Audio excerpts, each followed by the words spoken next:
Tonight on Top Dogs, Rael Levitt sold his first property in between studying for matric. A good start became a great career and the proud owner of the title, Mr. Auctioneer. Dr. Anam Kokong's passion for community health grew to a multi-billion rand company built on giving power to the best and the brightest. Gideon Novick loves a battle. Extreme odds and innovation fuels him and his green machines. Good evening and welcome to Top Dogs. For most people, the teenage years are more about fun than responsibility, but Rael Levitt has turned what started out as a fascination with property into a multi-million rand auction business. Rael Levitt led a double life at university. The jeans and tackies law student donned a suit and became a super salesman. A visit to an auction was his aha moment that led to founding Auction Alliance. You were selling property at 17. What got you started so young? Well, I mean, I was a bit of an old soul, so I've always started everything quite young.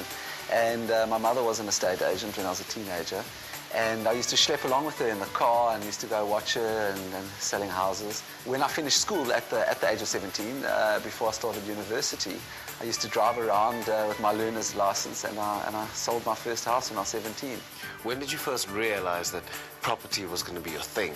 Yeah, I mean, I always liked property, and you know, when I was at school, I used to sort of daydream, and I used to like write down the little notes about properties I'd seen, and I really just had a keen interest in it, and I really understood the property side of things. You know, later on when I went to university, I used to go in my jeans and tackies to university, and I'd always keep a suit and tie in my car, and I'd change at university and go out. So I gave the impression that I was a little older than what I was, and I've always been a big reader. I believe leaders are readers. I always read about property. I knew what was going on in the market. I had a good knowledge of property, even at a very young age.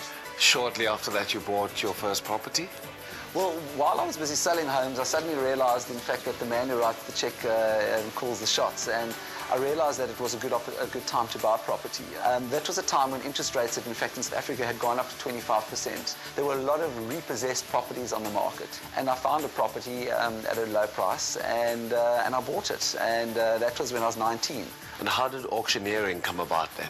I'd started studying law at the University of Cape Town, and at the end of lectures every day, which I'd organised quite well so that I could get out of lectures and get down to my home, which I was renovating, and I was selling at the same time. I was doing both. And while I was at the property one day, busy with the renovation, a gentleman drives past. This guy was looking for a particular place because he was on his way to do an auction. And this chap turned out to be the sheriff of the court. And of course, I had no idea what a sheriff of the court was, and I'd never been to an auction before. I went to this auction and I was like, wow, that's an interesting industry. From that moment, I was hooked. I've been and I've conducted thousands and thousands of auctions from that day. You started your business at only age 20. There must have been quite a few naysayers out there. Well, I mean, of course, you know, I think when you start somewhere and you start in a new market and a new industry, there are always going to be people who are going to be competing, and they think that you're coming into their market. When I started here in Cape Town, a lot of people said, oh, he's never going to make it, he's coming into in a sort of an industry which is quite well established. Of course, for me, that's always what fueled me. What other values have made you the success you are? For us, passion, excitement, constant learning are really key values to our organisation. And then most importantly in an auction industry is honesty and integrity, which really lies at the foundation of everything that we do. People have this very negative perception about auctions and auctioneering. Have you, over the years, tried to change that? Well, I mean, unfortunately, in South Africa in the 1980s and 90s, auctions really did get a negative perception, and a lot of it was because of auctions were for bankruptcies and deceased estates. But from get-go, it really was my passion, ambition, vision, and mission to change auctions to become a first-choice method of sale, and to sort of change that stigma of being the last resort and the undertakers of the business world. How does the local auction scene, if I may call it, compared to abroad? Well, that's been the amazing thing. South Africa really was behind the curve, and today we're ahead of the game. I've been to auctions all around the world, and let me tell you that auctions in South Africa are up there in international standards as an internationally growing, exciting and dynamic method of transaction. A lot of us know auctioneers to have that fast-talking voice. Can you? I can chant, yes. In fact, I learned to chant in the shower. I used to count the tiles, 1, 2, 3, 4, and I do know how to chant, yes. Let me get that fast-talking voice. 125, 35, 45, 55, 75. That's I can chant. 710 again, we're going into looking at price now 1.3 10.2 million rand. Sold and confirmed to you, sir. 10.5 million rand. Give him a round of applause. A lot of you think they need to be much older to start a business. Clearly that's not the case, but what does someone need?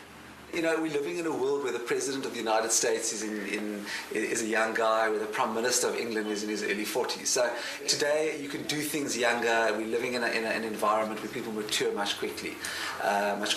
And I really do believe that you can go out there and make it happen at any age. And business isn't really age denominated. I think with age comes wisdom, and with age comes experience. But certainly the dynamic, youthful energy is something which really can drive organizations. And so many great companies in the world have been started by young people. Running a company has been known to be quite taxing.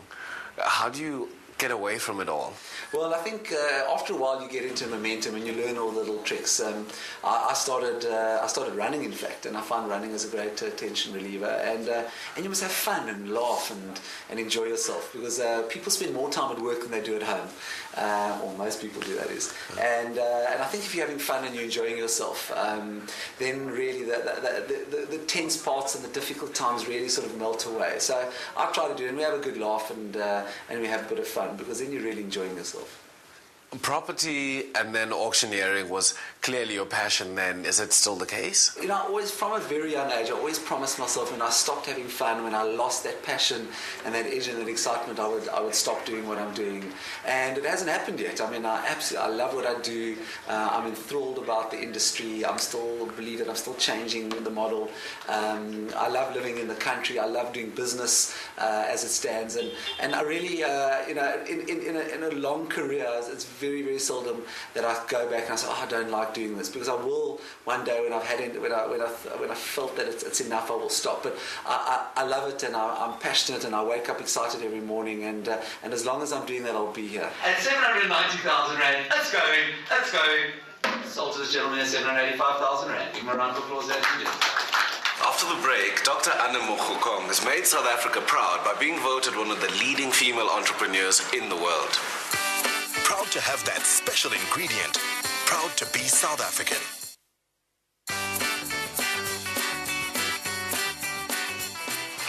Over the past 2 decades, women's involvement in business has made great strides for the better. One of the most notable contributors to this tide is entrepreneur, mother, and medical doctor, Dr. Anna Mokhukong. She's the executive chair of community